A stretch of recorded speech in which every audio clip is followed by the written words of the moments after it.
the Happy Hour podcast with your host, Joel Fleischman. Hello, welcome to Joel Fleischman's Happy Hour podcast, episode number 28.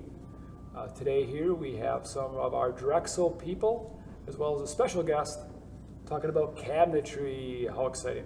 Wonderful. All right, welcome to the podcast, everybody. Happy Hour. All right. Oh, perfect.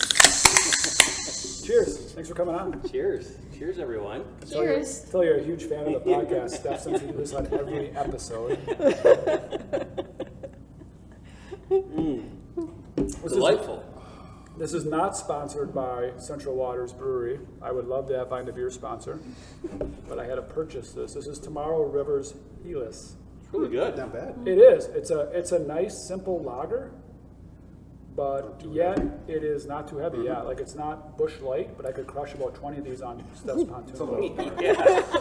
with the whiskey. It's got just enough to not give me a bellyache, bloated feeling when I'm water skiing, but yet On a it's deep pontoon? and dark enough. I saw your pontoon. Probably I could probably barefoot on your pontoon.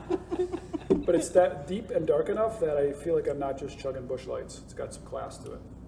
Also made in Amherst, right next door to our facility in Amherst.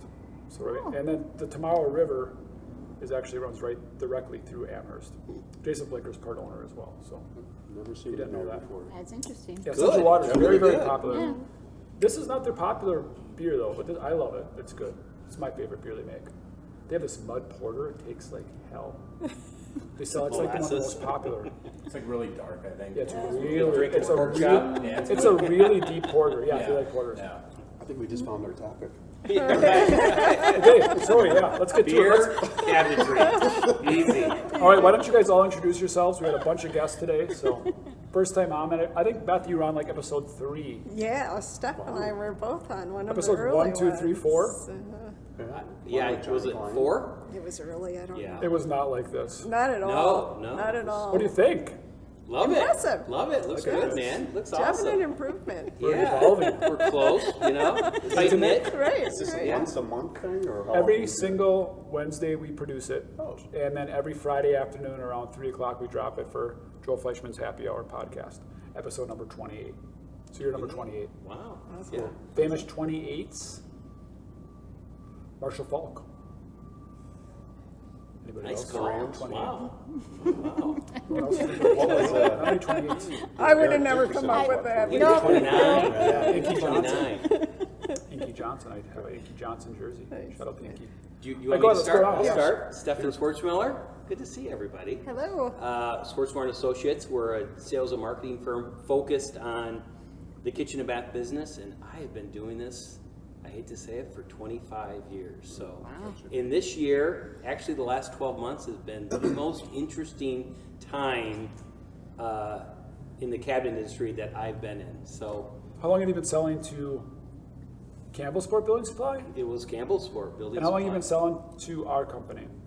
13 years. So multiple product lines, Dura Supreme, and now just recently WF Cabinetry, which That's we'll right. talk about. 13 Yeah. years. 13 years, yeah. So we started at $0 amounts, and now what do we do a year? Buy from you a year? With Dura Supreme? With- Just because we just started with WF. I will tell you right now that Drexel Building Supply buys more Dura Supreme cabinetry, are we hearing this? Drum roll. Than anyone else in the nation. Right. So hold it. If you were good at your job, hold it now. You would flash across the screen. Anyone in the nation. Yeah, there's a little award down Awesome. that. Oh, that's we'll fine. talk We wouldn't about even do that dollar later, amount, but that's great. Thank So you. we should get better lead times. Here we go. Too soon. Too soon. Should I say this? Should I I know that's coming. Is it getting warm in here? Can I take this Way too off? soon. Look at this. My new ringtone. I love it. That's my wife, so I'll text her. Tell her we said hello. Yeah. You're the white boy? The funky white? Is that? Who is that, Casey in the Sunshine Band? That doesn't sound Pam. right. Play I'm that. in my podcast. I should have put her on, but she's sick. Love Joel. Hugs and kisses. Cool. Awesome. So yes, so 13 years. How did you get to know? What do we have in common? Well, like, what do we do together? Just give us a little background. How you and I know each other. What do we have in common? Well, I'll take that one because I'm loading you up, right? So Steph is one of the only vendor partners that I actually like and have hung around with outside of work. Like No offense to any vendors. Love you all so much. I really do. But yeah, we've done some really cool stuff together. Yeah. One of the highlights, we got to watch the Nebraska-Wisconsin game on the field, which he didn't tell us about until we walked on the field. So definitely top 3, 2, 1 sporting events of my lifetime, which I didn't know. Most of you know sports is a big deal to me. Not along the lines of a wedding or anything, but it was fun. From it was the a good time. sports side of it, yeah. And that's when, what's his name, was coach? Yes, Is a friend of yours. Coach B, yeah. Brett Bielema. Yep, who's now at Illinois, Right. which should be interesting. It's going to be wild. It's going to be wild. Yeah. For sure. All right, well, welcome aboard. Hey, thanks. Thanks for having us. Always been a good partner for ours. Awesome. Cool. Next up. I go next. Brad Thornton from the Brookfield location. Just a special shout out to the Brookfield people. What's up? Yeah, good to be here. New Berlin. Soon to be New Wow. Berlin, right? Yeah. That's exciting. Yeah. Big place. Big deal. I've been with the company for about 9 years now. Been in the industry for about 34, and winding down here, but absolutely love it. Yeah, really. All right, enjoy tell it. our story. Tell your original story. Yeah, for sure. Where It's does a that great story. Where does that begin? Where did it begin? How did you meet me? Well, we met when the old Drexel Interiors went under financially, and Campbellsport had. That's heard so many times. I love it. It's a it's great new to a lot of story. people. No, well, Campbellsport came in and bought the building and pretty much took over Drexel Interiors, which Did you know that was coming? Like, had you heard rumors Campbell's for Building Supply was going to there buy was it? Did you know no. things? That was a surprise when you and your dad came in. Definitely a surprise. Because I know, Ever heard of our company? No, not really. Probably not, right? Don Tollefson, which was the old vice president. Shout out to Don if you're Yes. watching. He's not watching. He and the manager at that time, John Deerwester, was rumored that they were going to buy it, JD. which would have been a nightmare. So, No offense, John, if you're watching. long story short, I mean, you guys came in and actually saved the day. But as you know, it was kind of chaotic at first because Kind of chaotic. Well, it was very chaotic. So we had a line of cabinet. We had a Aristocraft cabinetry line. So we bought the company. Worst times in the world. Recession hit. Drexel Interiors is floundering. Campbell's Building Supply. Who are they? Buys them, right? No one knows. We have all these cabinet lines. We have all these customers. Truckloads. We're doing truckloads a week or truckloads a month. Truckload a week. And I have all these displays. 20 displays.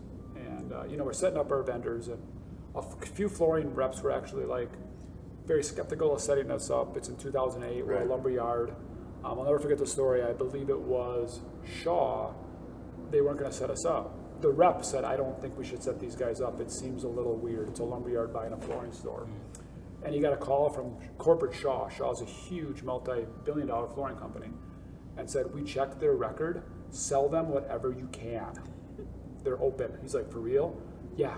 Make sure you treat them right." That was like right from their corporate office, which I still, I was like, well, thank That's God. awesome. Yes. Yeah. So anyways, we didn't even really think about not having the cabinet line. We figured it was a corporate formality, so we met with their executive team and had to put a business plan together for how we were going to use Aristocraft. We're like, it's 2008, it's the Great Recession. We're going to sell some of your cabinets. I'm guessing that's a good thing, right? Like, whatever. And we actually, had to make some bootleg agreements to get a whole truckloads across with like personal checks and stuff, really weird. And they were just acting weird, and they were just like slow playing opening us up, and it was like 2, 3, 4 weeks, if I remember it. Right. And then I said, hey, it was right around Christmas, and I'm like, hey, at Christmas Eve, when I put my head down to pray to God at church, I said I'd really not want to have this be on my head. Either we're open or not. Can you have it done by then? Honestly, it was like the 22nd or 23rd. I get an email that says, nope, I'm sorry, we're not opening you up. Like 3 sentences. So we literally, all of a sudden, instantly had 0 cabinets to sell out of that market.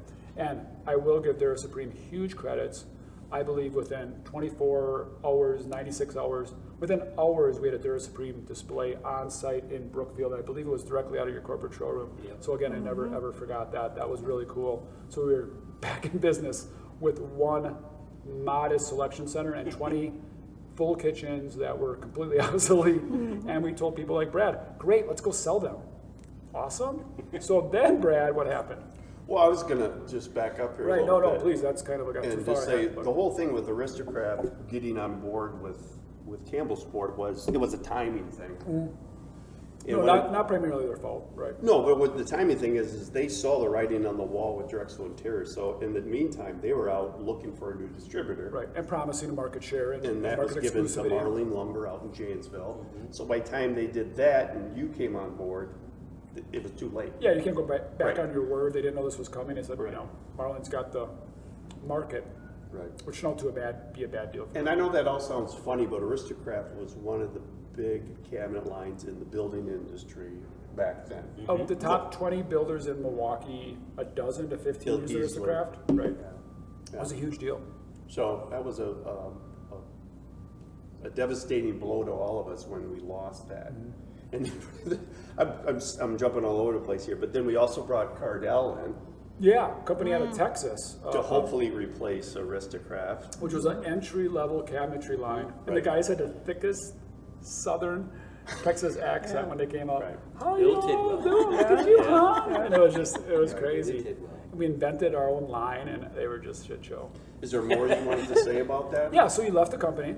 Well, I left because all my business was Aristocrat business, and back then during the booming days, I mean, we were selling probably $4 to $5 million worth of cabinets a year, just myself. So for me to lose all that business, I got called by Marlene Lumber, which was the new distributor, I mean, offered obviously, a job. no-brainer for them, no-brainer Yeah, for you. and you know, I must have been with you guys for, I don't know how long it was, a month or two. And then I jumped on board with them and then went out and, you know, gathered my accounts and.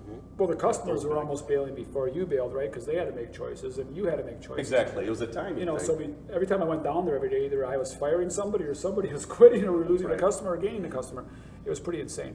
And then you were pissing, I mean, the old Drexel Interiors, a lot of contractors go, I mean, they weren't getting product to them, they weren't paying bills. Definitely not doing the So service, it was kind right. of a nightmare.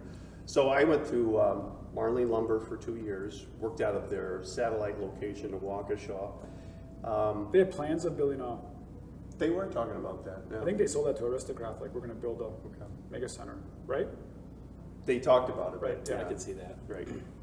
So was there for 2 years, and then after that, Joe Fleshman reached out to me, and we set up a time, and we met at, what's that breakfast place? George Webb. George Webb. That was my meeting center for That a was the long best you could do.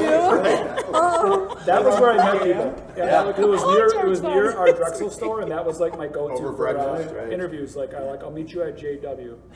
They're like, where? I'm like, George Webb. Right, you and Adam. Yep, sure. Yep. And the rest is history. I mean, I jumped on board with Drexel Building Supply, and I don't look back. It was the best move I've ever made. Oh, great. Well, thank you. Awesome. Yep. Awesome. Cool.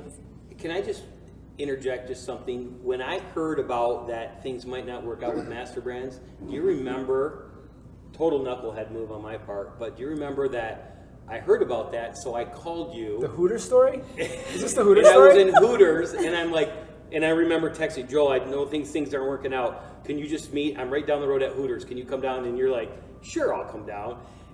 Like, sarcastically, but I didn't know that, so I waited there for like, at Hooters for like 2.5 hours waiting Darn. for Joel. And then I'm like, are you coming? You're like, no, I'm not coming to Hooters. I'm like, okay.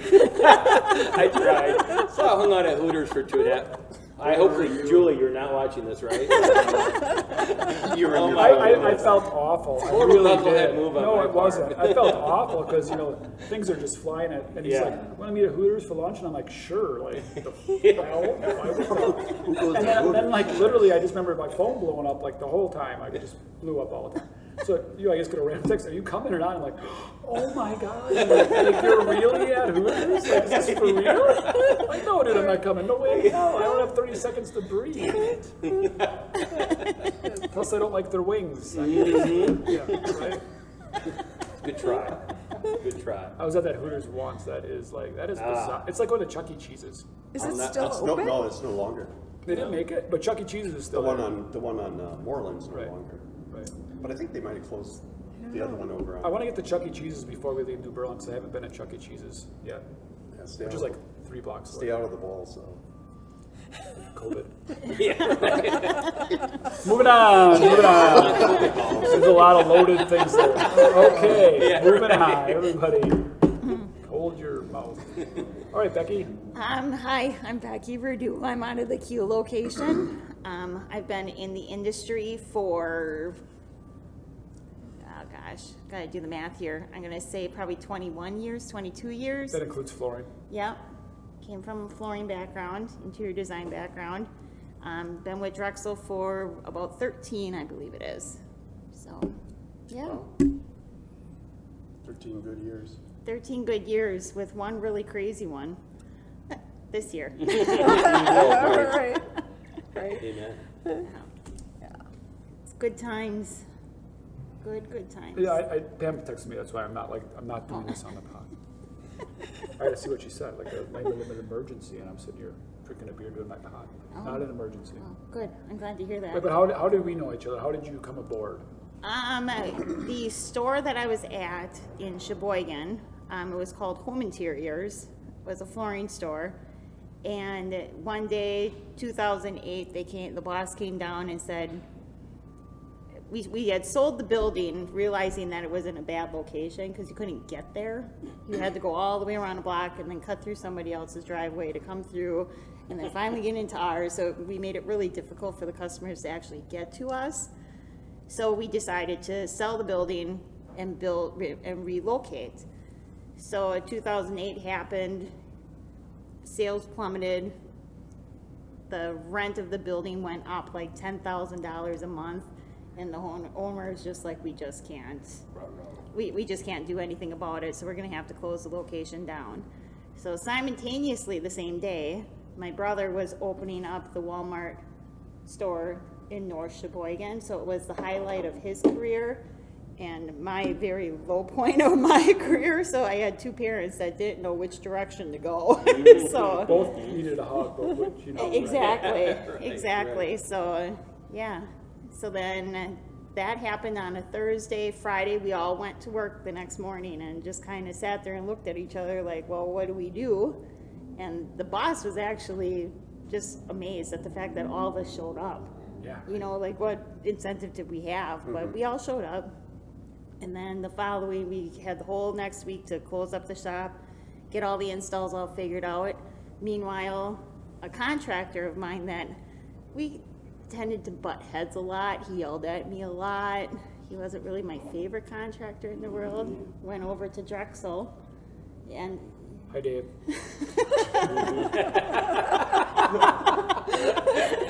he actually went over to Drexel and said, hey, there's this girl named Becky, and you need to interview her and get her in here. Wow. Nice. Yeah. Yeah. When you got there, who was the other cabinet people? There was one other person named Leila. Was it Leila was there? Yeah. Yeah. Yeah. We can never sell the, Joel, you don't know, hi Leila, shout out. You will never sell Dura Supreme in Sheboygan County because everyone here is too tight. And we sell millions of dollars in Dura Supreme. So it just goes to show you a person's perception is different than reality. And Stefan showed me once, it is not about the market where we sell our cabinets, it is about the person. So somebody in Ripon, Tomahawk, Rice Lake, like it isn't about the market. And every location we've ever opened, like, you don't understand the Kenosha market, Joe. It's so different. When you get to Columbus, you're gonna learn about Madison. It's so different. It's so different. I remember the guy on my left told us not to bring cabinets to the Green Lake or Wrightstown, Fox Valley area. Like, you'll never sell cabinets up there, right? And what did we sell cabinets last year up there? A little over $1 million. A little over $1 million, right? So I just said it'd be tough. Friend to friend. I said, fuck off. Someone's got to be wrong in a or conversation. game on. Yeah, right. Exactly. Challenge accepted. Yeah, right. It's like, oh, really? Okay. Get out. Thank you for the advice. Give me that display for free. So, yeah. So I remember the first time I met Stefan too. So about 2 weeks after I started at Drexel, we had the KBIS show down in Chicago.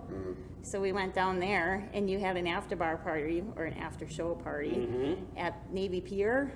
Oh, yeah. Oh, Yeah, remember that? Oh, yes, I Maybe do. Pier. Who paid for Yeah. that? Probably us. Yeah, I don't Yeah. know. I don't think we'd bought Co-op. enough to pay for it yet. No, we would have to pay for it. Yeah. Oh, well, some And would pay it. the night ended going back into a cab, back to the hotel, and the cab driver was driving down the wrong way on the highway. Yeah. What time was that at? Like, what's a Navy Pier after show party look like? Oh, there Was that was a lot of outdoors? people, a lot of wine. Was it outdoors? No, it was in. It was It at was the end of indoors. Navy Pier. And The that end Yeah. of was- Navy Pier, like in the It conference was section. probably like a 9 to midnight type Something party. like that, yeah. Yeah. I remember being exhausted and barely being able to keep my eyes open in the cab Yeah, there until was I like saw the headlights coming 4 or right 5 at of me. us in that cab. Yeah. Was he at the party Yeah. too? The cab drive? No, must have been. no. He was probably at a different party, would be my guess. He's going the wrong way. Yeah. Yeah. Becky, historical, legendary vodka lemonade drinker, Yes, right? yes. It's I've the always wanted to have only a- thing I drink. See- I've Seasoned always veteran. wanted to have a signature drink. I've been chasing a signature drink for at least, I think I've even had talked to Steph about this. For at least a decade, I've been chasing a signature drink. You know, when you die, gotta have one on good old Brad. We always Yeah. have the Jameson, right? Raise so I up just that. can't, yeah, raise up the. Put it on your tombstone. Here's one for, so like when Becky dies, we all show up with vodka lemonades. It's a big party. Yeah, I was already told that my casket is probably going to be filled full of lemons. See, I mean, that's like a thing, which is great. It's great. I can't find one. I'm all over the Is that a frickin- summer drink or you drink that all year round? It's the only thing I drink. All year round? I Super signature. It's really I've your tried. No water, no milk, just Well, yeah, yeah. it's water. Design creativity. Take a sip. thing. Not judging. Yeah. And we're gonna have Def Leppard playing in the background. Oh, and that's we're all another gonna great have idea. karaoke. Yep. That's also Yep. another great night we had. Yeah, that was at a home builders association. Had a Right. couple drinks and Of vodka lemonades. yeah, Oh, yeah. and thought that I was auctioning for American Idol, which clearly would not have won that if I was on that show. But it was fun. Thank you. Yeah, That was good. good. Awesome. Thanks. And Beth. Yes. Beth Pautsch, I'm the Cabinetry Leader. I will be here 15 years in July. I've been doing cabinets for over 37 years. Ooh, she beat me. I beat you. Not that it's a contest. I started younger than you. 8, 9 years old ish. It feels like that Yeah, some right. days. So, how did you come aboard here? I think them are just wonderful stories. Oh, I had a midlife crisis at my former employer, and the day of my birthday, we got into a sparring match with somebody that worked out of the corporate office in a different state, and he was telling me what would sell in Wisconsin, which still wouldn't be selling in Wisconsin. I mean, it was just kind of asinine. And he told me that if I didn't agree with him, that I could be replaced because I was just a number. Ooh. So it was Makes really sense. fun because my husband was on vacation, and I picked up the phone and I called a rep of ours, which was Gary Harrison. Shout out to Gary. Hi, Gary. Who sold Marillac cabinets, and he was a rep. I'd known him for years. And like, I need a different job. Where should I go? And he goes, well, why don't you call Joel Fleischman at Camel Sport Building Supply? So the funniest part of that is I lived 3 blocks away. Oh, geez. So called Joel, and he's like, can you come in? I'm like, yeah. So I came in, it was Joel and Albert at the Not counter. that day, you mean I think that it was the week, or- next night. Oh, It was the wow. next night after work. I came in, and it was an interview with Joel and Albert, where Albert, I think, did most of the talking, and Obviously. it really went like, you've been to campus a long time. I'm like, yep. Goes, so what'll it take to get you to start working here? I'm like, okay. Get right to it. Yep. Let's have this conversation. So yeah, I had a midlife crisis on a Thursday. I think I interviewed on a Friday. I gave notice on Monday. And I called my husband on a Friday and said, I'm quitting my job. And where were you before that? It was Was it- UBC, ProBuild, Right, okay. Wix, pick a In name. Elmira? So the backstory, so Beth's being a little humble. So 7 miles away, legendary company called Kent, Wix, ProBuild, UBC, no longer in existence. We shut those bastards down from our market. Shout out to whoever corporate idiots are watching. They're not, but it sounds cool. Yeah, right. If they were. If they were a personal challenge, for sure. Anyways, Beth, it was legendary in our market and just very, very well known. Sold a lot of cabinets. We sold everything to a lot of our builders. She sold to a lot of our builders' cabinets, and she probably didn't know that, but she had an armor shield around them. Like, we couldn't even talk cabinets. So when Beth called me, I'm like, yeah. And as a lot of you guys know, I use a lot of girl-boy bar analogies. You know, it's like the really hot girl in the bar that you've been staring at for like 2 years goes, that girl likes you. Hi, Tina. Right? Drop So your vodka lemonade. hello, hi, Beth. This is Joe. Could you come in for an interview? So yeah, so I was like, okay, well, whatever. Just open checkbook. Just start tomorrow. Great. So explain to me a little bit, what was training like? Because, you know, we do talk about that. On some pods, people still around here, 600 people, hey, I wish there was more training, right? And I laugh. Because explain to me what your orientation was like, what your training was like. Well, I started on July 5th. How many people do you think worked here, company-wide? Oh, I don't know company-wide. Or I would guess. say there were probably 50. 2 locations, and we have Kiel. You had Kiel. Okay. Kiel was relatively new. Okay. So But not Berlin. Berlin, Berlin. Kiel, Oh, okay, so Camelsport. Berlin was Three. 1999. But there were probably, I don't know, Okay. 30, 32 people in Camelsport maybe. Yeah, so 50 company-wide. You know, Yeah. Kiel and Berlin might have been running with 10 people. Right. Yeah. Yeah, so I started on July 5th, not really realizing that at that point, Camelsport Building Supply really didn't work much on July 5th because the picnic is in town on the 4th of July. So I came in my first day. You weren't there. Albert wasn't there. Nobody was there. There was one person that said, that's where you're going to sit. Parade. We have a parade and picnic. The Volunteer Fire Department parade and picnic on July. It's Las Vegas meets Campbellsport for 2 days. Open intoxicants, Wild Wild West. Yeah, I was probably just getting home at that point in my life. Right. Yeah. So, Legit. so I was pointed to my office. I'm sure my dad and I both worked that day, just not right away. Yeah, Yeah, I right. don't remember. In the evening. I don't remember. I think I was probably too busy crying to Yeah, myself. we just kind of stumbled in on the 5th. Like, what did I do? Yeah. So the first day was just, oh shit, you know what? I had held all these orders. I had orders I had to place for clients.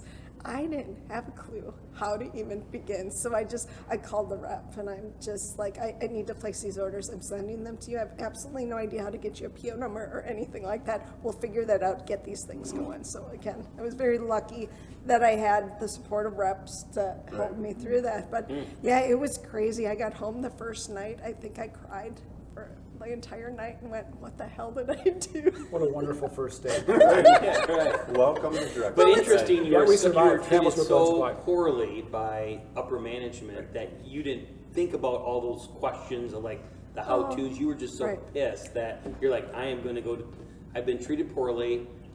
I'm undervalued, so I'm going to go somewhere else. I mean, Right. it's a good Right. little lesson. I mean, Right. it's like, Yeah. I don't care. I'll figure it out the next job. And Right. Well, in hindsight now, when I look back and I think about, you know, the first days and how uncomfortable, I had been somewhere for 14 years. I could have gone to the best job in the entire world, which it turns out I did, and it would have still been so scary that I would have probably cried that first night no matter what, because it was such a change, and my brain was going, you know, this is uncomfortable, don't do this, this is uncomfortable, but powered through, and here we are. And kudos to you, because that says a lot, because there's a lot of builders and customers out there that technically buy from the company and not from the salesperson. So for you to take that business and move it from ProBuild to says a lot. Campbellsport says a lot. It's a It great does. conversation. I've said it many times at Drexel. I still believe it. I mean, I believe it, but yet maybe it sounds bad. Maybe it doesn't. A salesperson's job is to say they buy from me. The company's job, and again, it's a we, so that sounds individualist, and I hate that because I do think we have a little bit of that in our culture where salesmen feel like they're on their own island and I'm a hired gun and I'm a free agent. A little bit. I don't think a lot, but I think it's enough to be mentioned. And I wish we had less of that because it really is just about the team.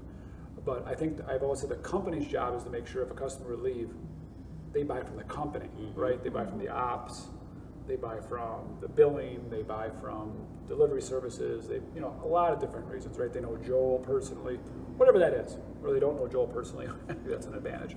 But, and the salesperson just say, no, if I left, I would take all my accounts. I think if that healthy friction exists, where both things are true, that's when we win, right? Yeah. Yeah.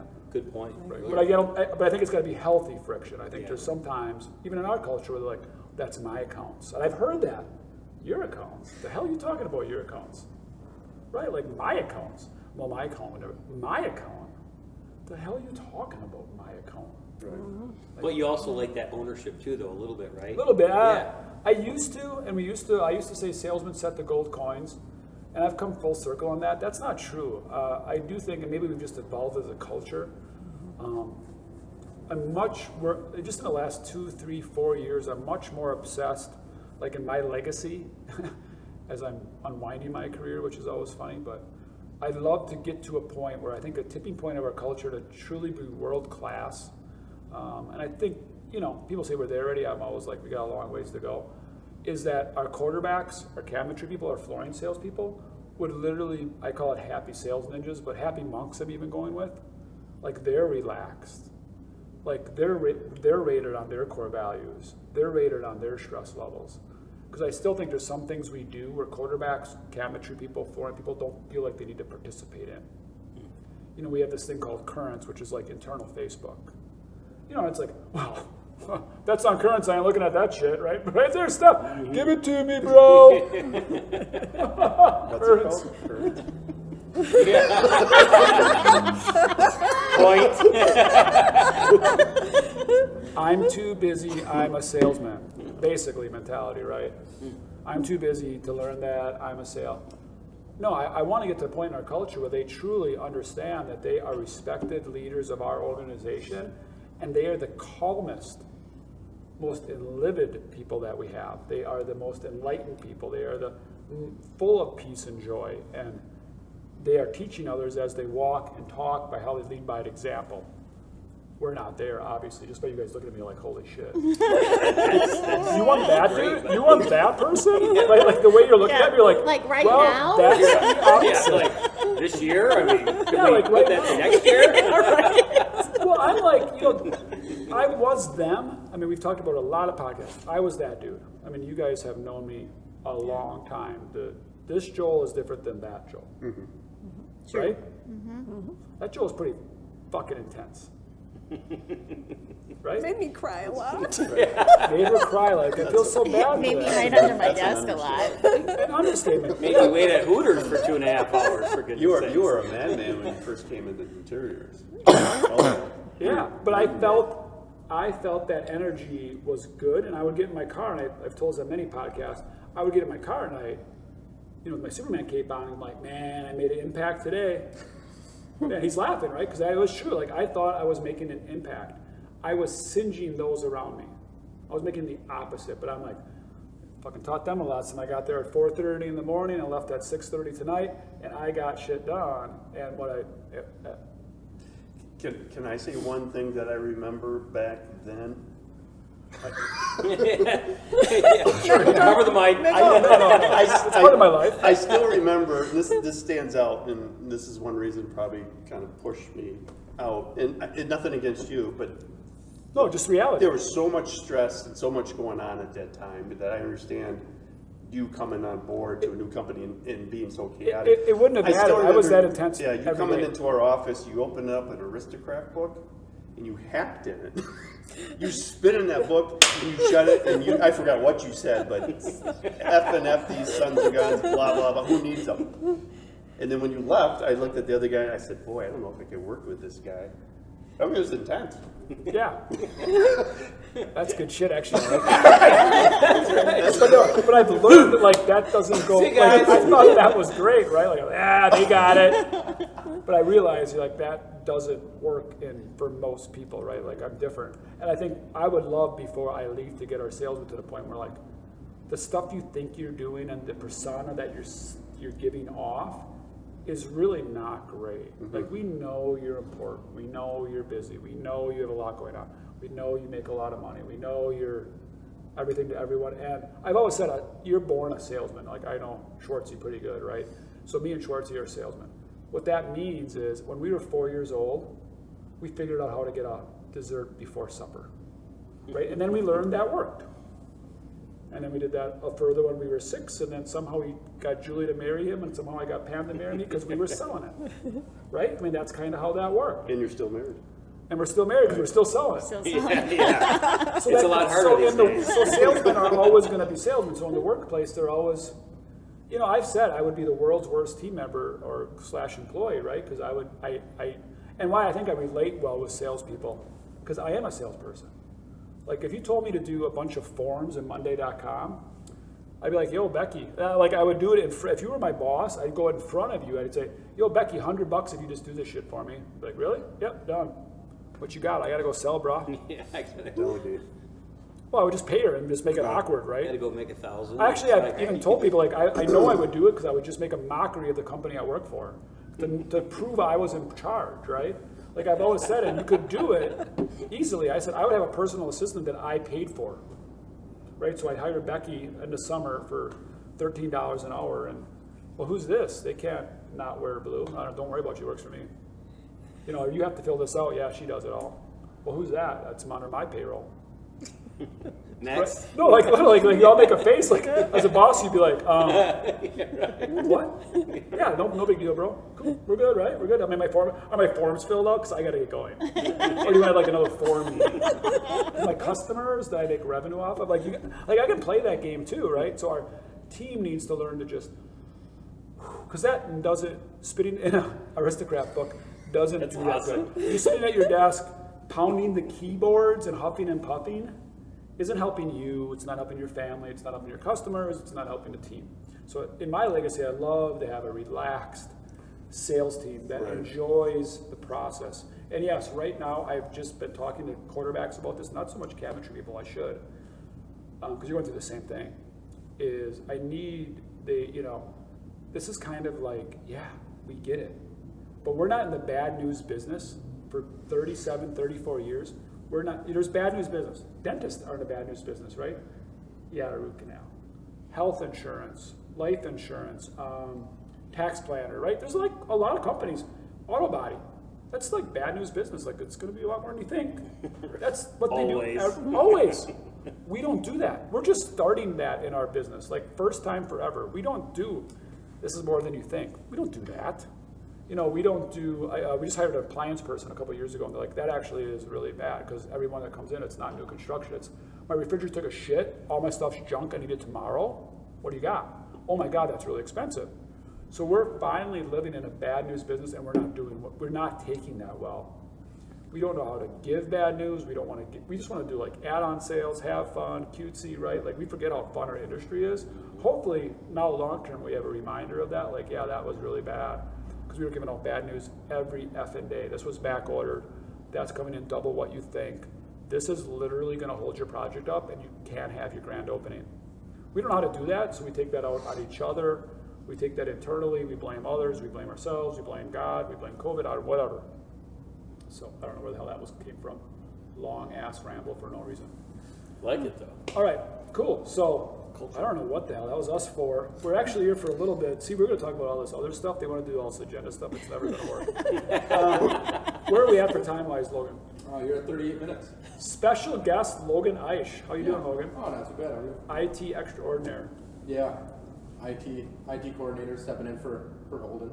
Made this whole amazing arena that we have here, so That we have. shout out to you. Appreciate it. Awesome. Appreciate it. All under $500. 300. Classy but Ooh, thrifty. nice. Thrifty, that's what we do here. As fellow ESOP owners, Fellow wealth ESOP, share revenue, we profit appreciate sharing. that. Profit sharing, thank you. Right, that's pretty cool. Yeah, thank you. Yeah, they did a great job. Awesome. Okay, so big, only reason you really hear the big WF cabinetry announcement, we switch cabinetry lines from Norcraft to WF. How much in revenue were we talking about, Beth? Oh, I would say a little north of 5 million. $5 million yearly revenue to switch cabinetry lines. One of our 3 lines we have. We take cabinetry lines, we take everything we sell here extremely seriously. We call it the Costco model. we don't bring anything under our umbrella unless, it goes through the smell test. Right, so a lot of cabinetry companies, you would know that stuff, you represent them. Sure, I have this line, I have that line, I dabble in this line, let me walk you over here. Sure, I don't know a little bit about this, I sell 2 kitchens a year out of this. I'm anything to everybody. Very much a thing in our industry. We try not to be that way at Drexel. Costco means, you go through Costco, they don't have everything. But what they have, you trust. So we want to have brands that we trust, which means our builders trust. Makes it super easy, less is more. So, we wanted to move away from that cabinetry company. We won't get into that. I hate to ever piss on any vendors or customers or anybody. There's no reason to do that. So WF Cabinetry, I guess, I don't know how we want to get this started exactly, but Beth, kind of on you. So I'll just say it this way in a sarcastic tone. So you selected them? Oh, no, not at all. I didn't want that responsibility. We actually formed a committee.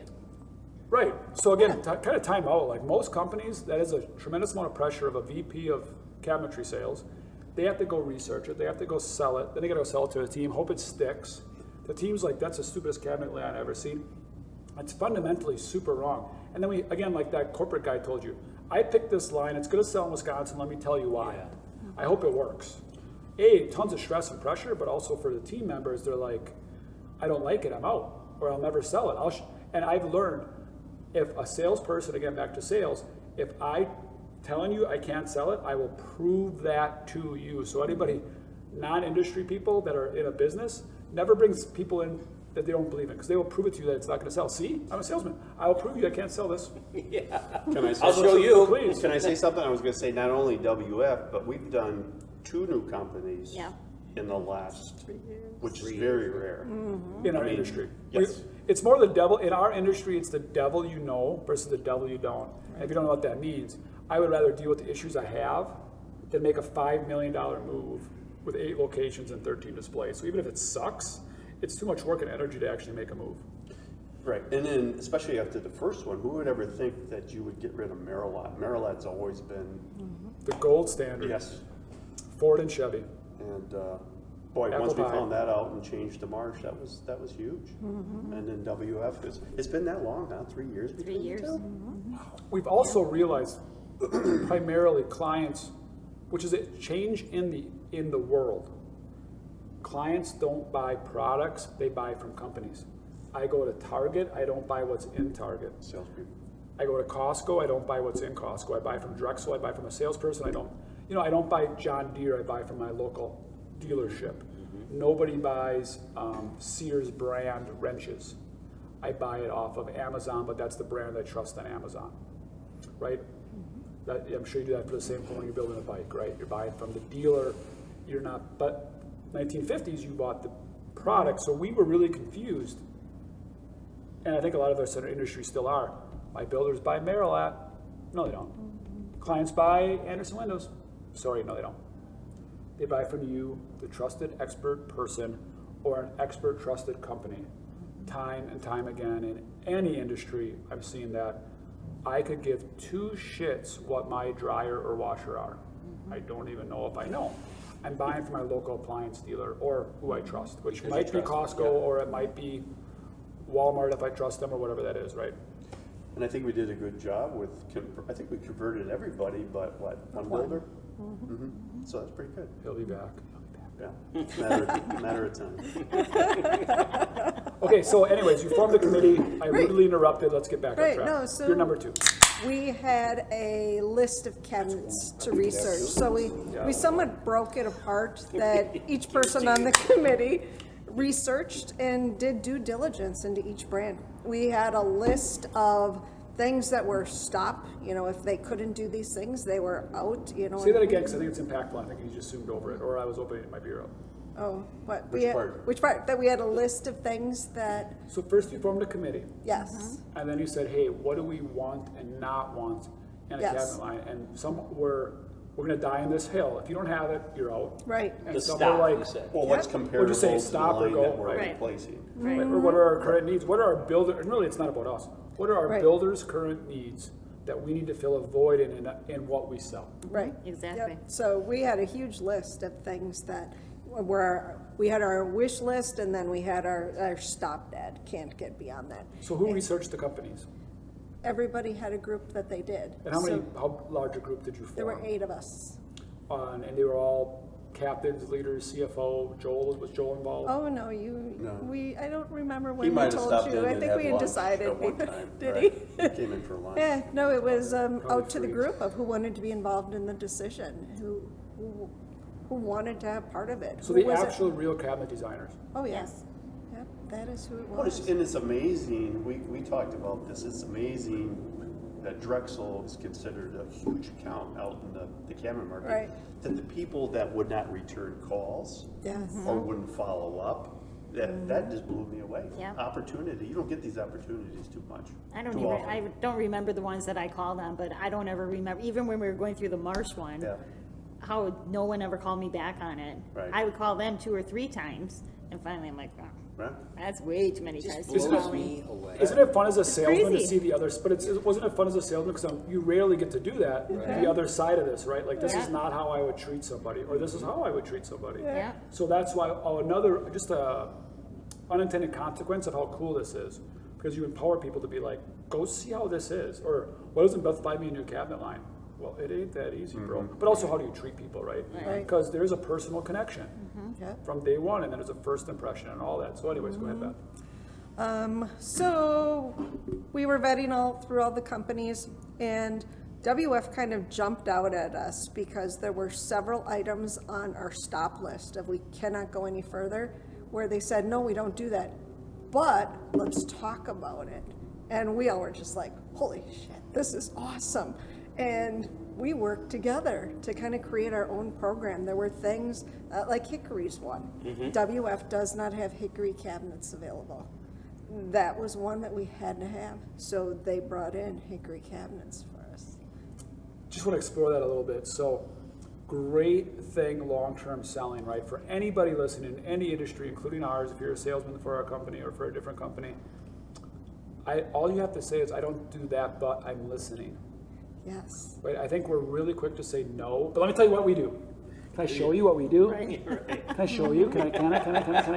I have a slide. I have a PowerPoint, and it's page 5. You're right. It's Right? really cool. Or, Yeah, well, we'll get to that. You're just hold on. You're jumping ahead. or I'm a jacked up salesman. I'm like, no, we don't do that. Like, let me tell you what you do. No, we don't do that. That's stupid. Like, You don't listen. but I'm listening. Like, I just want to hear you out. Now, if it's really important, maybe we'll shift our company's needs. Or they don't do that. We don't do that there. I was told we can. I've heard that. I was told Drexel doesn't do that. Who's Drexel? Who are these Drexel people? Like a salesman has said that. Like I heard Drexel does. I was told we don't do that. Which is saying I'm an independent sales agent. I would love to do that for you, but some weird corporate entity has told me I can't do that. That happens every day in our company. Well, we can't sell commercial cabinets because I was told I can't. I would love to sell that to you. Really? Come on. We're not like that, right? Did that make the pot, I wonder? Or just like was it a definitely made the tornado? pod. Yeah, it was pretty. Some fell. World War Yeah. Stay tuned. IV. Okay, so anyways, that was I think a key.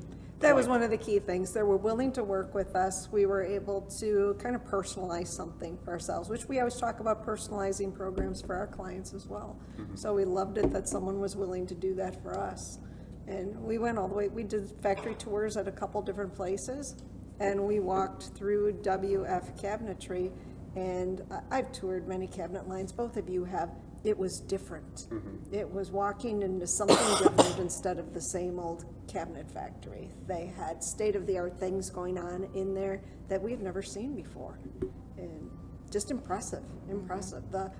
The clients, the first thing they see is the finish of the cabinets, and that's where we had been stumbling for years now, is the finish of the cabinets, and we were just blown away by the finish Right. of the cabinets. I don't mean to speak for you guys, you can chat. I didn't make that trip. I did. I'll And just, I had many vodka lemonades.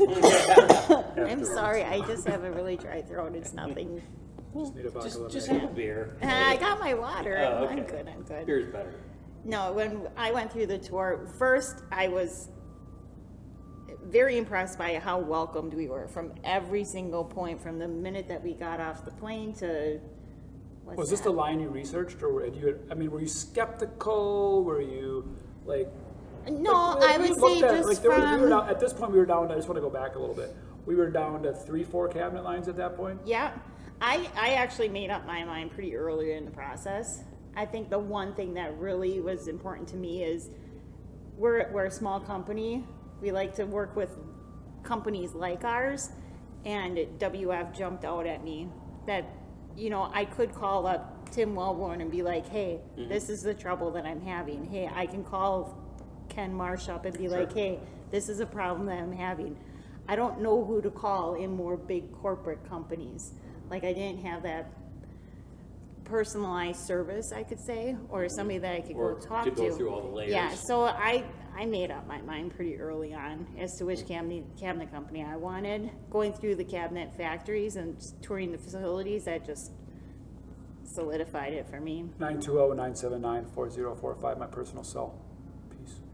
I wanted to be Tim Wellborn. Oh, okay. I want to get a hold of me. Talking about it. If you want to get a hold of me, I'm right here. I'm right here. Come at me. Yeah. So I did. That was the one thing that really, really jumped out at me. That was like Then- an advertisement, like a commercial break. there you go. Sorry, go ahead. I thought there was a call-in line or something. And that's what I thought. I'm like, First time. Call with your caller, long questions. time later. Should be. I interrupt Stay too tuned much. on that. I watch these and I'm like, I interrupt way too much. Well, you could compare that tour, what did we do? A month earlier, we visited, what, Masco Company or? Cabinet X. Cabinet, X. yeah, cabinet. Oh, we don't wanna Z or mention that? something. Oh, I don't want to blame anybody. Yeah. I'm sure they're doing wonderful You're right. things. yeah. And that was a totally different, you know, Yes. not a warm and fuzzy greeting. Not When you at got all. there, you were just a kind of a number. Right. Yeah. So, the feel, that was huge. the feel of the two were completely different. Completely So there's a different. cultural feel, right? Like we buy cabinetry, which is a wooden square box with a door, Yeah. rectangle box with a door. But yet we kind of buy from them because of the cultural, personal feel. Isn't People that buy from crazy? people. Right. People buy from people. Right? It's a cabinet that holds some plates. It makes it sound so easy. It is. You know, even the personnel within the facilities too. There was a huge difference between that. The Cabinet Y company, it was everybody was just kind of punching their ticket and walking in, doing what they had to do, and walk back out. Where with WF, it was people were stopping and saying hi. The management level that was walking around with us, and every single one of them was going around and tapping everybody on the shoulders. And when we were touring the facility, I wasn't watching the cabinets, I was watching the people. Yeah. You know, how are So they they're- happy to be there? How are they being treated? You know, and there was one person, I forget who it was, went around and shook everybody's hands, checked in with them the entire time. He was never really with the group because he was always busy talking with somebody Yeah, else. I And agree. that impressed me a lot. Yeah. Well, even their incentive program that they have, Yeah. you could probably explain that a little bit better than I. Oh yeah, just from a quality Just standpoint. quality, Yeah, yeah. yeah. So they have this program that is something unique that I haven't seen. I've toured a bunch of factories as well, right? So they, you know, a lot of companies more in the entry to mid-level, they'll pay on how much the output. Yeah. How many cabinets are you making? WF Cabinetry, they have a big, probably this size. They have a big screen that showcases their return rate. And, you know, 2 years ago, their return rate was, you know, say 2.8% of anything that shipped out. So it's more of a quality incentive. Absolutely. And so what they were starting to pay bonuses, and they do to this day, that, hey, if it's 2.5%, that means we're going in the right direction, and we will actually pay a bonus on that quality part of it.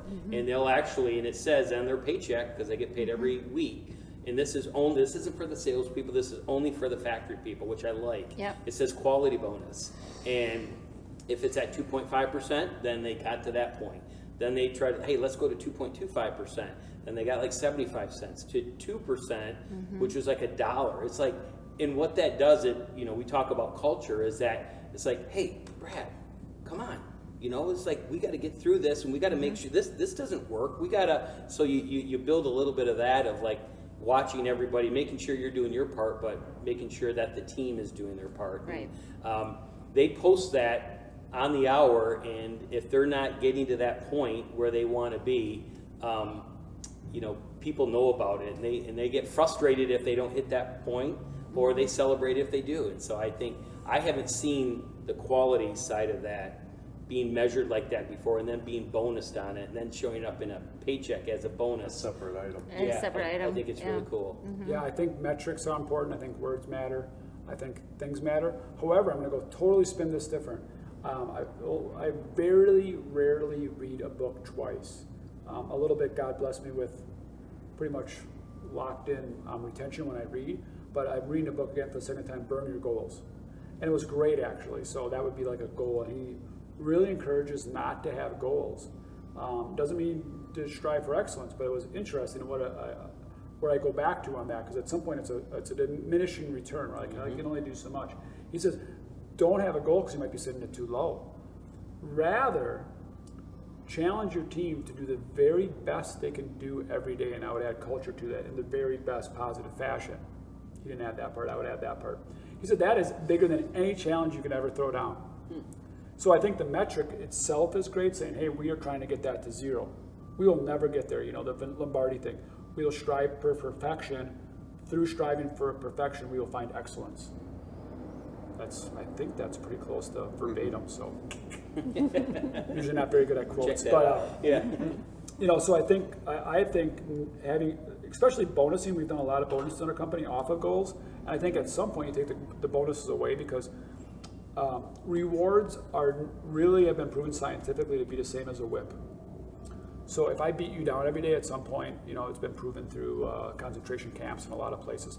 At some point, you're going to get these slaves, you know, you're getting the same return, no matter how much I beat you down, right? The old Joel Fleischman, if you will. And then also the other pendulum side, if I give you a bonus every day, if I tell you you're doing an awesome job every day, at some point that is just muck, too. At some point, it has to come from within. So challenge your teams to simply do the very best they can every day. Hold them accountable to that, set the bar higher, raise that up to them level, and whatever that is for each individual. And I think if you challenge people like that, that's a much harder challenge than any, you know, I want you as a salesperson to hit $1 million in 3 years. Yeah, okay, I can do that like in 6 months, so I'll just surf, right? Like, I'll just coast. Well, it's tougher to measure, right? Because you're just like, be your best, be your best. It is hard to be a leader. How do you measure that? It is hard to be a leader. You have to be more engaged, you have to be more involved, you have to be more caring, you have to be more thoughtful, you have to really be saying, what do you expect me to do here in sales and revenue a year? I expect you to do your very, very best every single day. Get out of my office. I don't feel bad then. I don't feel bad because I was never a goal setter. Right. And that's one reason why. I mean, I do the best I can when I'm there, and yeah, it just all takes. And again, there is something with dollars and cents, and if you're not profitable, let's talk, right? Like there's a business model. Are you hitting the business model and the goals? That's called commitments. Like there's commitments, right? Like you have to do these commitments to work at Drexel. Right. And to be a cabinetry salesman, there are minimums, and you know these are things that we see as standards and reasons you're not hitting it, which is probably either more training or you're not doing your very best. You're just not simply right for the company, right? So.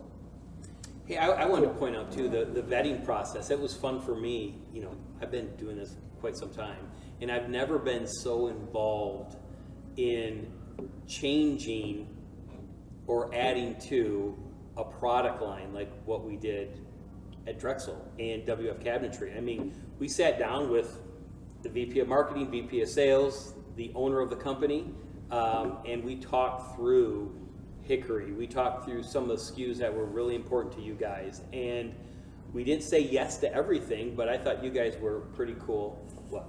To what? You're number 2. Oh, number 2? Gosh. The warm one. But I thought it was pretty cool how we didn't say yes to everything. WF didn't say yes to everything, but they felt like if we can do it, if it really makes sense, you know, they talked about, well, like Hickory, is that really that important?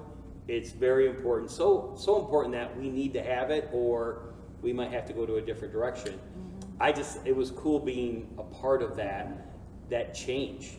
I mean, there was so much change involved, and we've got some hurdles to get over because it was a lot of change, but it was really cool to be part of that product development that I've never been a part of before. Right. It was really cool. Really cool. Cool. Okay, so I'm gonna do something with you. I didn't know where we can do this. So Swartzmiller, one of the best salesmen that I know. We have really not talked about specifically WF Cabinet and what makes them great. So I'm going to give you a 90-second elevator speech to tell us why WF is a great cabinetry line. Logan, did you like that? I do like You that. gave me a body glance. Like, look at Is this. it getting warm in here again? Yeah. You want to take your seat jacket off? You got to do like a little No, Tommy yeah, boy? Yeah, 90 seconds. I would So say this is Steph is pretty much lubricated, drunk, drinking, and he's playing. He literally decides at the age of no return, put it that way. And I knew him pretty well at the time, but I'm his client ultimately. I mean, my God, man up, sober up, dude. So he decides at a tailgate party against like a 21-year-old dude. I can't believe you're talking about that. Against like a 21, 22-year-old dude. Dude, let's go one-on-one right now. I'm like, so he's playing like Football, this is not fighting. This No. is So they're playing catch, right? It's a tailgate party on the Madison campus. A beautiful day. We're having a few cocktails. I'm being classy as hell, just, schmucking with the big wigs. Being a little broad, having a little drinky. Yeah, right, Swartzmiller's off the grid. Two college dudes, some frat boys are playing a little football. I mean, like, just it's this epic, beautiful scenery. Hey, come on, buddy. Me and you, one-on-one. So all-time quarterback dude, he's like, yeah, okay, whatever, dude. And he's like guarding the guy one-on-one, right? And then they start tussling because he's throwing it, and they're kind of boxing each other out. All of a sudden, Swartzmiller takes the guy, gives him a suplex, which means he flips him upside down and puts him on his head. Seriously, I'm like, all of a sudden I'm like, we're gonna die. Steph's gonna die, I'm gonna die, and then I'm like, I turn into like, Incredible Hulk sack, Superman cape, and I'm like, oh, my boy's down. It's like a movie scene. I'm like, whoa, what are we doing here? And he's like, Jimmy. not one of my more proud moments, but All right, that's perfect for the 90-second segment. So, are you ready? Did I give you enough time to? yeah. I'm still. I didn't think anything about that. I was like going, I can't believe he's talking about this. Well, I was trying to buy you time. Oh, you were? Yeah, Dang. it was. It Yeah. was. All right, welcome to the podcast. Yeah. Thanks. I've gotten better at this since the last time you guys were on, haven't I? Yeah, great. I mean, You're good at what's your prying. deal? What? You're good at prying things out of people. I like. Rogan. Yeah, Rogan. Yeah. All right, are we ready? 90 seconds. Yeah. WF Cabinetry in 3, 2, 1, go. WF Cabinetry, established in 1986. Kidding. Why I think WF Cabinetry is a winner and why it will be a winner with Drexel is that there's leadership, there's vision, there's an opportunity for each dealer to grow within WF Cabinetry. And what I mean by that is that they just truly listen. And it's not, they're small enough that they can listen and they will listen and they'll adapt, but they're big enough to take care of their customers. And there's some things that, for me personally, that are important, that they manufacture a majority of their own doors, which sounds kind of weird, but a lot of people don't do that. And so if you're not as good as your door manufacturer, and if your door manufacturer is not keeping up, then there's a challenge, right? I think that they deliver on their own trucks with their own people. And that's really important because we all know from a transportation side of things that if you're doing common carrier, we also call it common crunch, right? So it's important that manufacture their own doors, they deliver on their own trucks. There's a good, solid culture there that that I would say that 10 seconds. Oh, really? Similar to ours. That leadership is important, but they listen not only to their sales rep, but they listen to their employees. And Right. I think that's that separates them from the others. Logan, you get to grade them. 1 to 10, 1 being the most amazing sales pitch you ever heard, 10 being awful. I already had in my head I was going to do a 4. Wow. Wow, I got work to He's do. tough. Well, from 10 being the worst, Right. 1 being the best, it's a 4. Here's three from the bottom, 3 from the top. Yeah, why? Oh, okay. Because I figured he was going to go that route where he was going to go that they're small enough to be able to support a bigger company like that. Okay, so I reset that Other wrong. than that, very good. I set that wrong. I actually was hoping, and that's fine. And you're used to that. You were selling Yeah. to us as a dealer. Now I want you to sell it to, and I say this very, very, I sell it very much as a positive. No one watches these anyway, so just don't worry about it. I love it. Yeah, do you use a white Great. spot? It's like 4 people. EB watches them. Hi, EB. That's it. Butch, I think, doesn't keel. Yeah, I love it. Phrase this again as, and I say this in a very positive way, also it's condescending, Dan in a van, Chuck in a truck. I buy 3 kitchens a year from Becky. I am the homeowner. I want to hear this from a homeowner builder's perspective, why I should use WF Cabinetry, okay? Because you talked, all the stuff you talked about was as a dealer level. This is going to be in my kitchen for 15 years, or I'm the carpenter that I'm going to trust Becky when I send a client by her, that she's going to show them WF, and it's like the only brand I use, or it's one of the brands I use when it's in that budget point. But it's the one I like. But I've never heard of it. So talk to me as a small builder or talk to me as a homeowner. We'll give you 5 seconds to prepare. Or do you have follow-up questions? Yeah, so not as a designer or as end user. No. Am I talking to this end user as a WF person or as a Drexel designer? Yes. A little bit of both. Yes. Okay. You're just literally having a beer with me or us right now, and you're Wow. like, this is why you should use this in your next home, Joel, Becky, Beth, Brad, right? Like, this is the cabinet line for you. Ready, set, 3, 2, 1, 90 seconds. WF, this is why it's for you. I would say people love a lifetime warranty. They like to hear that we are going to take care of, if there's an issue, we're going to take care of it. I think lifetime warranty is important for people. I am that person. Talk to me. Yeah. Oh, I'm talking to you. Oh, no, whatever. All right. Keep going. The fit and finish of the product for the price position brings great value. The finish, we've invested $6 million into a flatline finishing system that gives you the opportunity not only to be flexible in the finish from paint to stain, but also I'm engaged. I'm Okay. ready. I'm ready to buy. all right, but also gives you the overall finish that is going to last a lifetime. I'd also say from a construction side of things, we really bring things to the forefront as far as people love dovetail drawers. They like full extension soft close drawer guides. They love soft close for doors.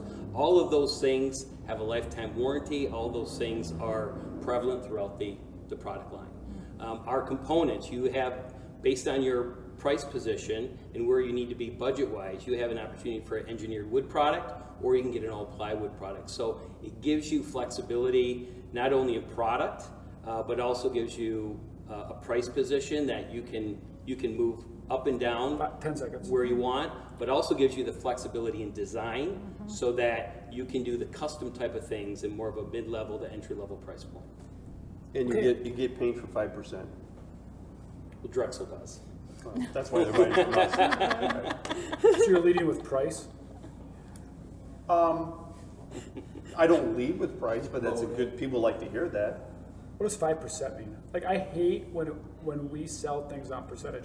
You do not buy a car saying air conditioning's another Okay. 22%. A typical- I do. I'm just telling you. I don't like people selling in our industry on percentages. Because I don't buy cabinets but what? Once a lifetime, 3 times a lifetime? So you said paint is 5% more? You need I to don't- ex- it's about $300 on your project, just like I would to buy a car. Not saying you don't do that. I'm just saying Right. words matter.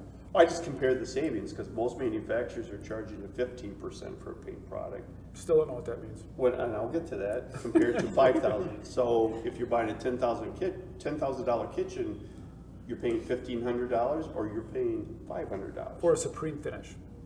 Correct, so there's a $1,000 difference there. Okay, thank you. All right, we're gonna do this a little different. Logan's gonna be the voter. We're gonna have a little challenge. Beth, you are gonna do 90 seconds on this. You're talking to a builder, Kurt Kreeser. Hi, Kurt, how you doing?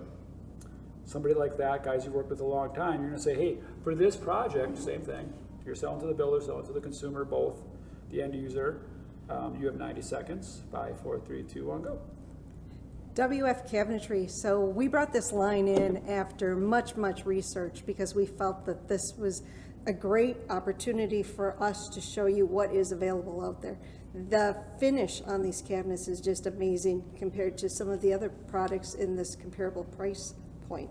If you look at the finish on them, you're going to feel it. You can touch and feel. And I think that's really important for you and Mr. and Mrs. Homeowner to actually see and feel this product. So I encourage you to investigate that. The SKUs, the actual products that are available are the things that your homeowners are looking for out there. They're really forward in the industry on having the options and accessories that we're finding on Pinterest. Your clients expect this even though they don't want to pay a premium dollar for their cabinets. So we can do this with WF Cabinetry. The door styles, it's everything that we need in today's market. We're not going to see the dogs out there of some of the former products that you might be familiar with. We have everything that your client is looking for. So I'm very confident that we're going to be able to supply you cabinets. Do you have how much time do we have left? You're good, you can stop early. Okay, I'm stopping early. Nice. That was great. Gee, that's true. Okay, no, on one more, we got one more. Oh. I'm gonna go. Oh, nice. Less than 30 seconds. Less than 30 seconds. I'm selling right to Logan. That's what I would have said, who was my client. I would He be like, signs your check. It's not fair. Yeah, right.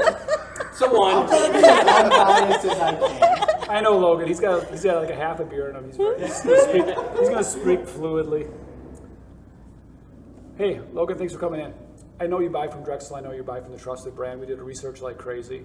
You're gonna love this cabinet line, man. It's awesome. We sell a lot of them. Wonderful display. So let's get, you're interested in just talking through this and seeing your design. Yeah. 16 seconds. Thank you. Oh God. All right. I'll quick go down the line. I like his that he went through lifetime warranty, things like that. But I'm probably gonna put his as third. I like Best because it compared the other brands, but I felt most trusted with Joel. As bad as that, that's not because he signed my paycheck. Sure it is. Again, we went back to that though, and I know I set you guys up for failure on that, so I apologize, especially with the Souflex you were just throwing Yeah, off. dude. I was like, But less is more. Again, they're buying from you as the designer. They trust you. You do not have to go into brands.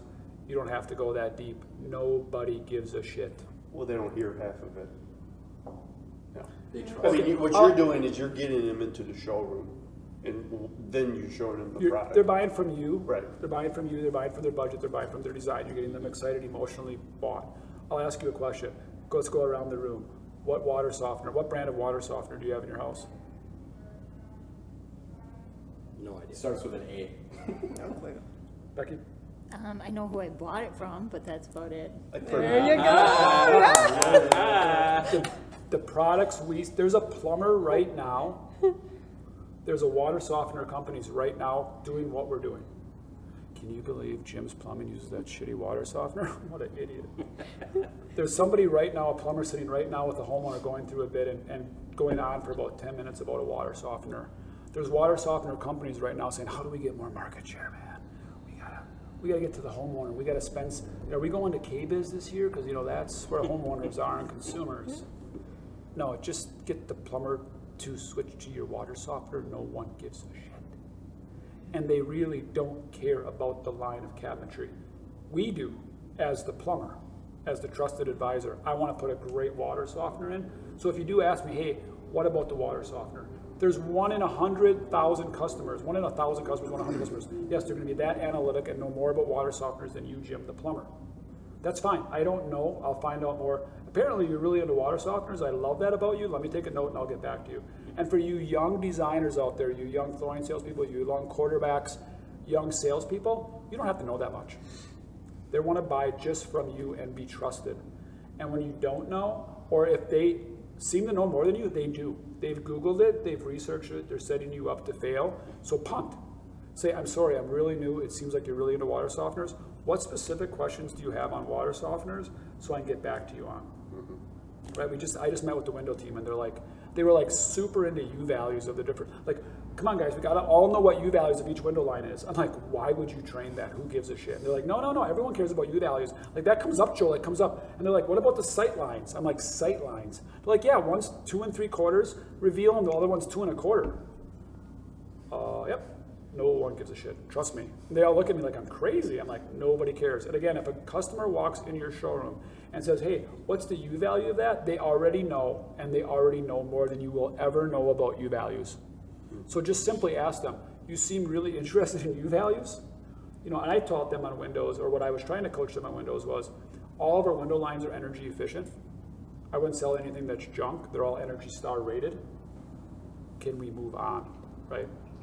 Even price.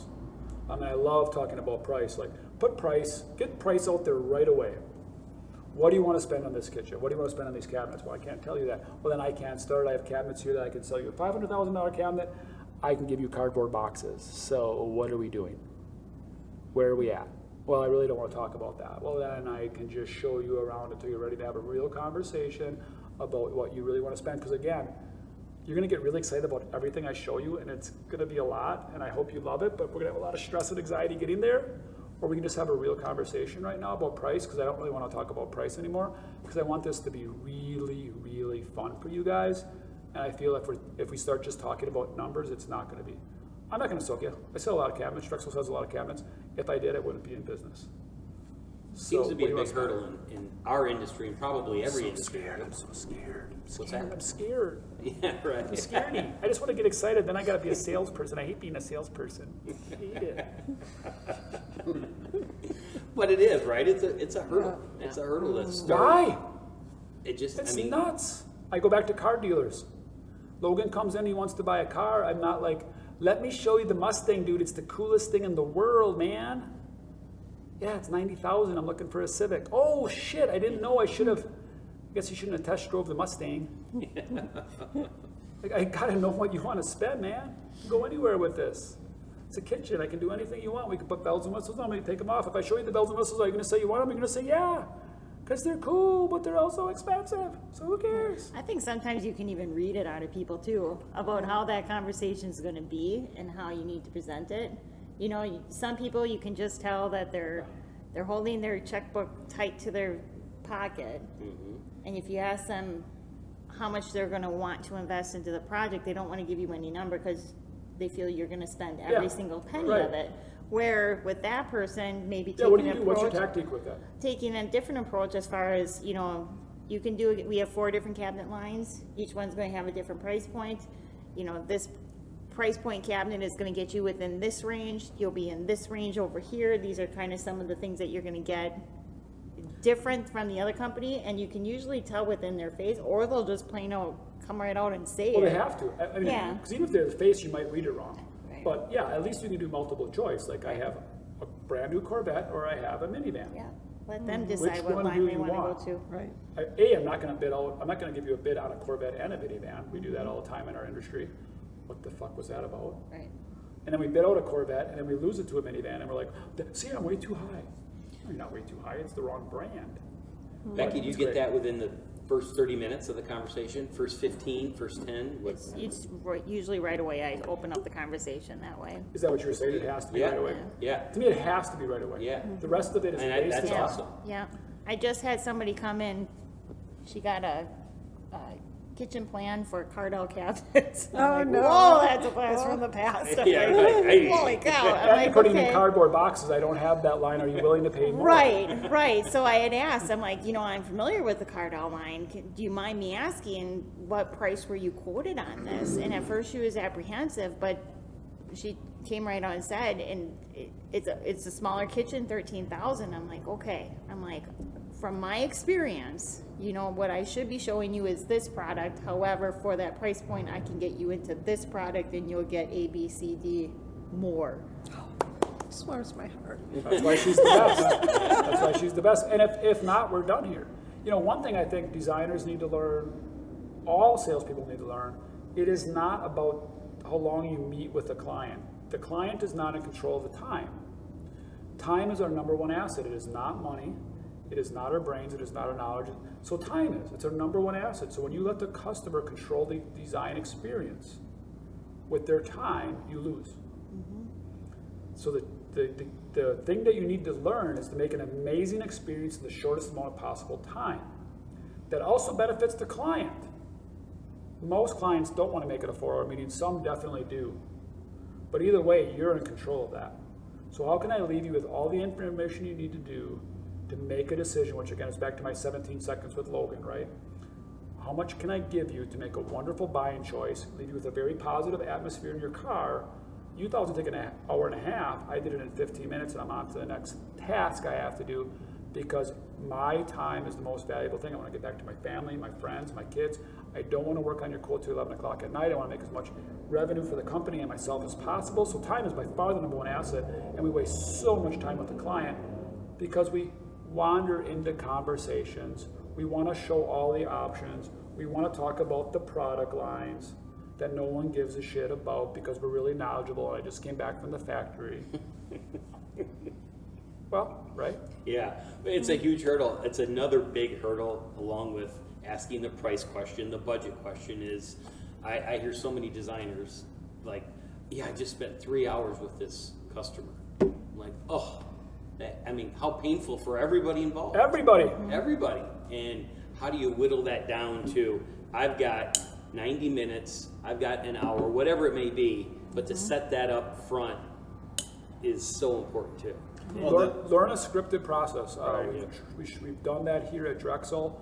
I would say any salesperson, have a scripted process. It all plays out the same way. Every client is fundamentally, the sales process is the same way. And if you control that, you're saying, I need to get you here, I need to get you here, we need to decide on this, we need to decide on this. And you have to sense if they care or don't care. Right? Full extension drawers. Don't use industry terms. I do not know what full extension drawers mean. Soft closed doors. Lost me. Now I'm scrambling for a half an hour to get you back in the conversation because you're still thinking, what the F is a full extension drawer? And did the last guy go by reference that? But now, And are you Amish or not? Nowadays, people are so educated with internet, they know exactly what all those bells and whistles mean. And if they do, then move on. Right. But if they don't, then slow it down. But Right. you have to be tuned and train yourself to know those cues or get through those questions as quickly as possible, because then you bore you. Again, if they do know, you're boring them. Like, let me show you the door construction. Do you care about the door construction? Do you care about the back of the panel? Again, fundamentally, it's a rectangle that holds my plates. I don't give a shit. Sell me on the design. Tell me it's cool. Did it fit my budget? For me. Next person might be totally different. The one thing that we did in the Q location when we remodeled is we got a little 9-inch base of each of the cabinet brands. Is the easiest and fastest way to tell somebody. It's a visual world, right? It's a visual world. They look at it and they immediately go right where you want them to go. Or need them to go. Yeah. Right where they need to go for their Yeah. budget. Yeah. Okay, we need to wrap this up. We're way over time, I'm sure. We usually try to do this in an hour or less, and we're not doing well. 120, record length podcast. We haven't even got to the end. We need to get to the end. This is crazy. So thank you all for coming out. You've been super impactful. So billboard questions. We always set this up. You have a billboard, major billboard, for life, major displayed. It's displayed at something where tons of people are going to see it forever. What's on it and why? Becky, you. So I thought of a few things, but the very first thing that came in my mind, picture it. This is so me. There's a picture of a vodka lemonade in the background, and it says "chill out." Oh, I love it. Yeah. So what does that? But what does that actually mean, right? Like, so very surface level. It Whatever. can be whatever you want. Enjoy But to life. you, what are you Right, trying but- to say? Right now, everybody in the world is under stress, whether it's kids in school, working from home, working with deadlines. You know, there's lead times, there's all kinds of things that are constantly being pounded on us. Personal opinions, this, that, politics. There's, you know, it's just, we all need to just chill. Just, you know, let's all find our happy place. Let's all be respectful of everybody else. Let's be kind to each other. Let's embrace each other for their differences, for their diversity, everything else. Let's just all chill. That's pretty good, Logan. Please. That's pretty good. Yeah. What Please. brand of Please. is there Everybody chill out. is there a brand of lemonade or vodka? Specific brands you go You to know, or I've something? evolved, yes. I have gotten very specific, and yeah. So if It's- I knew you the best, I would know you love this brand of lemonade. Minute Bane, 5-calorie. Okay, and this brand of vodka. Tito's. Tito's, yeah. All right. Steph and I have drinking Yeah. large quantities of Tito's. Yeah, we sure have. Yeah. Before it was really popular, so Yeah, right, I hang my hat on that. Yeah. Okay, yes, go ahead, Beth. Well, last podcast, it was This Too Shall Pass, which is still my first one. So this one, I had to come up with something different. No, let's go this, or you have something different, so I don't Oh, want to yeah. put you on a second. Yeah, celebrate. It's a second billboard. No one gets a second I billboard. want a Right. second billboard. And I have to put my background is going to be blue with fireworks in front of it. I And thought then we it's should gonna be- balloons, because you did balloons for so long. Balloons would be great too. With their drink. And then just celebrate. We focus so much on the negative. We remember every mistake we have ever made. We remember. Personal and professionally. Sorry to Correct, interrupt you. correct. Every kitchen that didn't quite go the way we envisioned it, every client that didn't say kind things about us, everything. We remember all of that. We seldom take the time to celebrate the good that's going on around us. All right, boys, you got a lot to live up to. Them are two great ones. I should know that about you. You celebrate.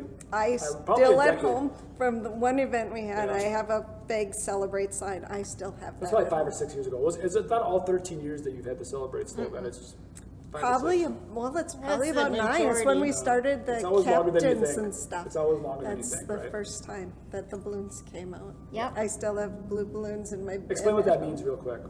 It was always just a way to Little remind balloons. everybody. What you handed them out, what did it mean? Yep, Just I what- handed balloons out to the party. team that when something really good happened, to blow up your balloon and celebrate with each other. You know, that bring recognition to the good things, because again, we tend to bitch when things are going wrong.